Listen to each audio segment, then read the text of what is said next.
nuyu.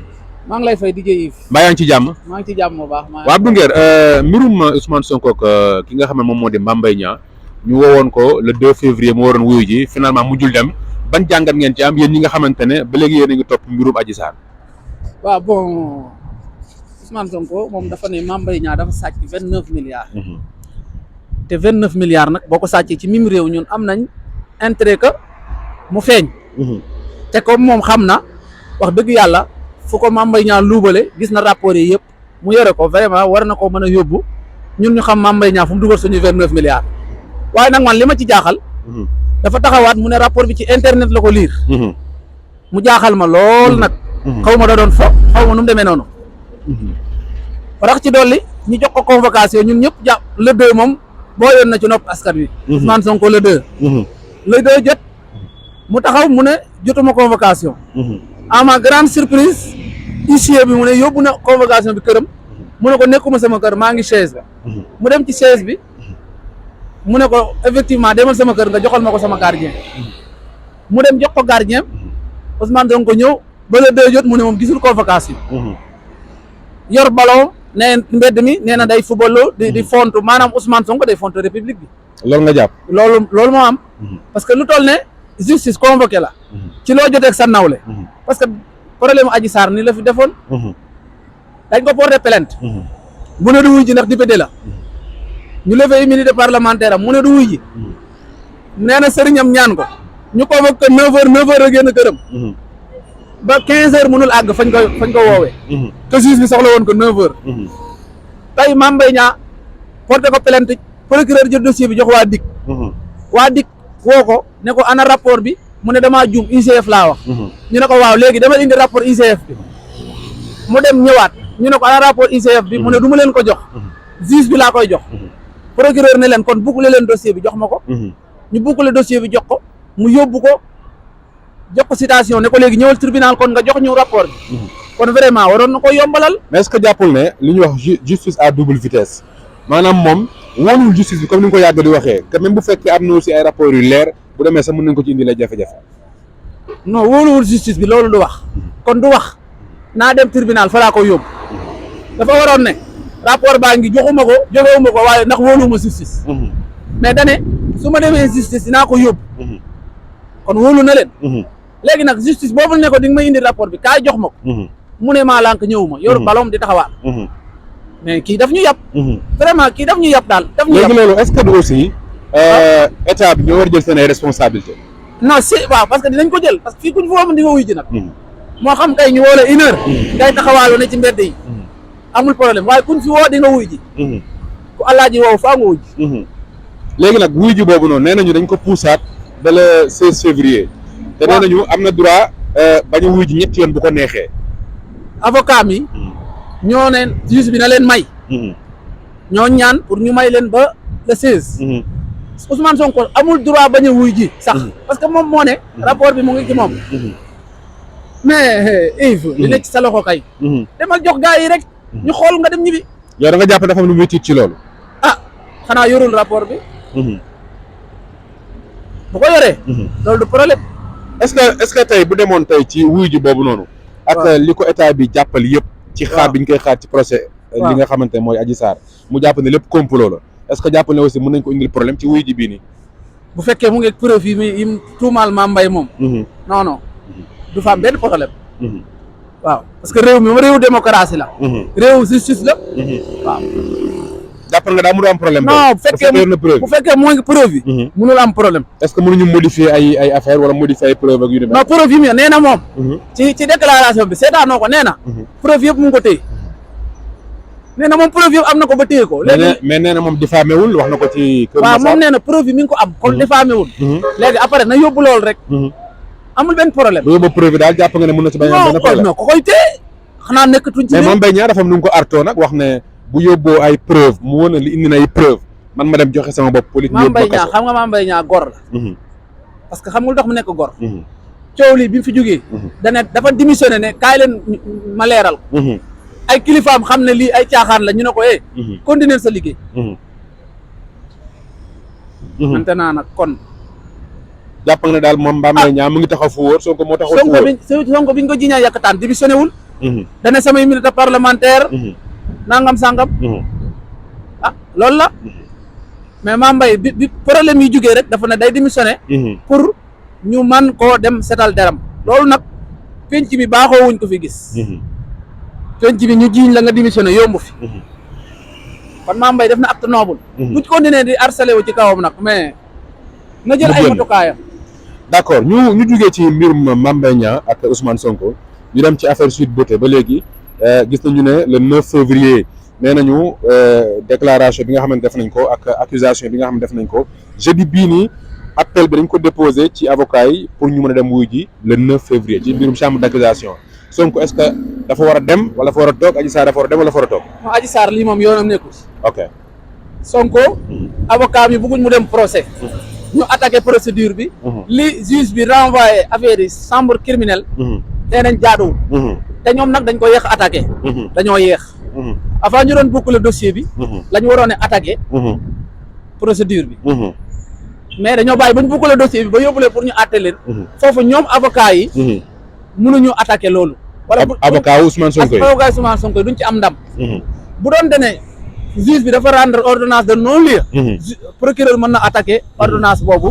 dem chambre d'accusation. ñu atte ñu xool procureur bi ak juge bi layoo. juge bi lay argument yi tax. mu non-lieu. kii indi argument yi tax mu war a dem chambre criminelle.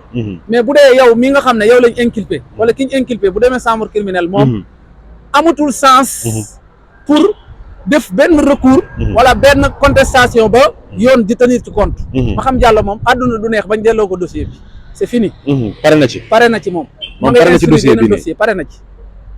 jégal ko lan lañ doon lan la Ousmane Sonko da wax naan ay ma xam Diallo bu njëkk daf ko tagg ñu naan ba ci biir mu ne moom sax ci la bokk. waaw parce que dañ ko doon baab. ok dañ ko doon baab. di ko jéem a jënd. di ko baab. loolu la woon. mais ma xam Diallo newulu fi Ousmane Sonko nekkul fi Adji Sarr. parce que piste yéen bu dee ubbil na ko Ousmane Sonko pour mu setal deram. lu mu am ci preuve laaj na ko. Ousmane Sonko dëgër bopp bañ. ne ko du ma la tontu. mais ma xam mënu ci dara lu dul yóbbu leen ñu àtte leen. d'accord am na aussi beneen révélation bu Françoise Hélène Gaye def. waaw ci émission bi am Sen TV muy Ndoumbelane wax ne Ousmane Sonko dafa nekk seer waaye am na benn dellusi boo xamante ne dellusiwaat na fa bi mu ñëw am na lu mu seetlu mu mel ni caméra mais caméra boobu noonu moom wóolu ko ndax caméra la. nekk de boobu dañ koo filmer est-ce que kon li ñuy wax ne Adji Sarr dafa may vidéo dëgg-dëgg vidéo yi est-ce que existé na. waaw Françoise maa ngi koy nuyu moom lu mu wax ci dossier bi dëgg la. parce que am na lu mu ci xam. te jege na Adji.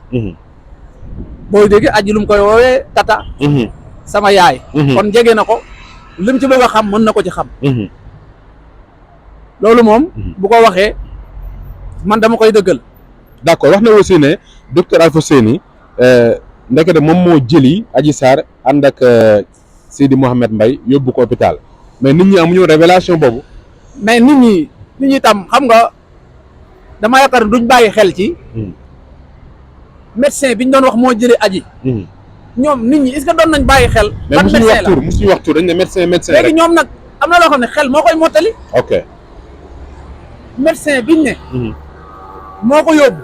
xam nga ndax waa Pastef nanguwuñ ko siiwal. parce que xam nañ ne Alpha Seyni la. moo tax ñu ne Sidi Ahmed Mbaye ko jël si ak benn médecin mais médecin boobu c'est Alpha Seyni Gaye. moom la François leeral keroog. waaw Alpha Seyni moo ñëw jël si ko moo ko yóbbu defal ko prélèvement. te nee nañ Alpha Seyni moom xaritu Mamour Diallo la am nañ plus de 30 ans ñoom ñaar. waaw ma Alpha Seyni sama goro man ki ma may jabar. xaritu Alpha Seyni su ma demee këram. des fois bu ma fa demee danaan ma Alpha Seyni léegi la coupé ak man wala lii wala la. keroog biñ ci waxtaanee. mu ne ma Alpha Seyni léegi la coupé ak man. ma ne ko Alpha Seyni lii la bind. ma wan ko rapport médical bi ne ko lii la bind. ma ne ko kon moom amatul lu wax. parce que moom moo jël xale bi moo ko prélevé moo bind lii nii. kon moom dafa waroon toog rek jàpp njàmburam. ba wax ne ki ko def dañ ko war a tëj. waaw du ko baax. waaw nee nañ bi mu xamee Ousmane Sonko li te la dellu ginnaaw. waaw commencé di def yii n'importe comment lii mag bu toll ne moom. war na dépasser lii. parce que day tax lii. ordre des médecins. fi ñu tegoon Alpha Seyni Gaye day wàcce boppam. moom lan la mën a risquer actuellement ci dossier bi. dañu bëgg a sauver Ousmane Sonko. Ousmane Sonko moo mën a sauver boppam. mënuñu ko sauver ñoom. parce que gis nga DJ Yves viol ay fee la. du ay wax nii de yaa fi jaar yaa ma romb déedéet viol dañ ne tout acte de pénétration boo xam ne borom nanguwul kontaanul àndu ci surprise menace contrainte viol la tout acte lañ wax nag acte boo mën di def moo xam bant nga ko defee sa baaraam ak loo ko mën di defee def ko jëmale ko ci jigéen te nanguwul ànd ak violence contrainte menace viol la ñu ne soxna si nga takk ci biir kër gi di sëy ak moom ba benn jour mu ne tey bugguma sëy nga forcé ko da nga ko violé xanaa looloo gën a sew ki nga fekk ci bërëbu liggéeykaayam nañu bàyyi justice tranché ñu àtte dëgg parce que suñ defee nii jigéen Sénégal kon tey fan lañ jëm. d'accord mais mën nañu aussi wax ci ba léegi vidéo yi nga xamante ne jàpp nañ ne Adji Sarr yor na ko li Françoise wax tey bu fekkoon yor na vidéo yooyu noonu mu dëgg-dëgg nekk ay vidéo yoo xamante ne yu réel la est-ce que jotul woon mu présenté ko bu yàgg te mu naan téye naa vidéo yi maa ngi ko mën may xaar procès. Adji lu muy présenté dafa am loo xam ne da nga koy jox juge bi mu téye ko wala nga jox ko procureur moom moo koy téye procureur téye ko versé ko ci dossier bi mais amoo droit de moo ne ko ci kanam amoo droit avocat di ko diviser parce que boo ko xasee diviser amatul valeur juridique ok defee nga ne audio yu am valeur juridique nañ ko jox dof boobu nekk Canada mu koy divulguer voilà lépp lu am valeur juridique dañ koy jël versé ko ci dossier bi Babacar Touré ak Ousmane Sonko bi ñu woowee sama copain boobu di ko wax pour mu yóbbu Adji Mali pour jox Adji 40 millions loolu koli am na ci yoo xam ne jox na ko àttekat yi ok te kenn yëgul capture seen appel conférence boobu mu ngi koli loolu lañ mooy preuve yoo xam ne doo ko jël di ko divulguer ci mbedd mi da nga koy téye jox ko juge bi te Ousmane Sonko ak Babacar Touré ñoo nekk ci biir appel bi nekkoon nañ jox xale bi 40 millions pour mu dem Mali léegi ñoom bu ñu amee yeneen preuve dañuy dem verser ko ci dossier bi te toog tëj seen gémmiñ mais munuñ di ko jox ay MC ay Mola non yooyu amul sens quoi.